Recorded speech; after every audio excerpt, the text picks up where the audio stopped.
Hey y'all, what's happening? I just wanted to take a quick minute to realize that, over the last couple of blogs, I've been having a whole bunch of fun and urging you guys to all go and get your hands on the instrument and check it out for yourself. But I just want you to know that I am aware that there's been some supply issues and it's not easy to get your hands on these things. But I got to tell you, this may be one of those instances in life that it truly is something great is worth waiting for. And I know that the guys at Line 6 are doing everything they can to get the supply up to the demand at the moment. So just want you to know that I'm aware of it, and I don't want to be like running around like Eddie Murphy with my ice cream, kind of going, I got my ice cream, I got my ice cream, and you ain't got none. You know, I realize that it's a bit of a drag.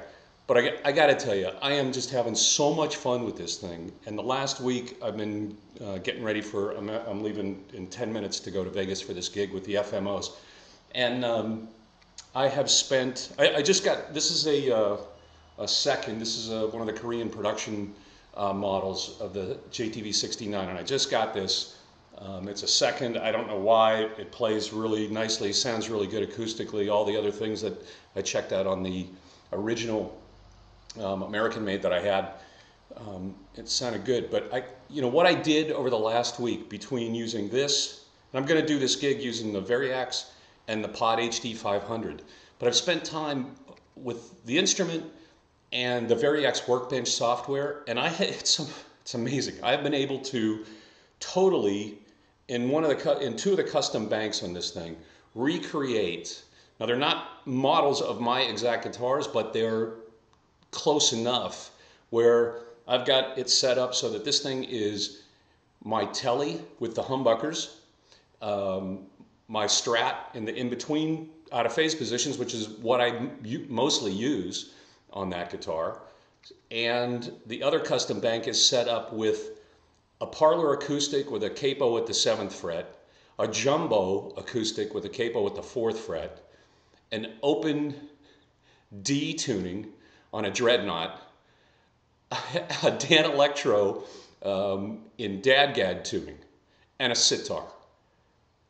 I'm taking one guitar and I've got all of that in here. Now I'm going to be real specific. The models that I created, they're not models of my exact guitar. But I'll tell you, and I haven't done an A-B comparison yet, but just playing them and sound-wise, it sounds like a telly with a humbucker on it, which has been my main axe for a while now. And when I switch positions to get into the Strat, it sounds like an out-of-phase Strat. So in the next blog, like I said, I got to run to do the gig. If I can get some film of this thing or some sounds on the gig, it might be kind of fun. I'll try to do that. If not, the next blog, I'll go through a couple of things, how I set it up using the Variax hardware, Variax hardware, the Variax software, and the HD Edit.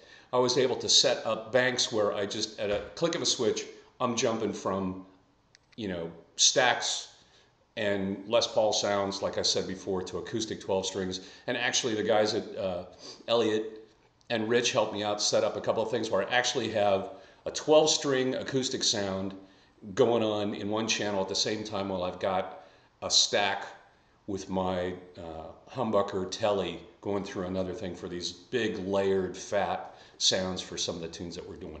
So again, I'm aware that I've been kind of like maybe waving it in your face, and I don't want to do that.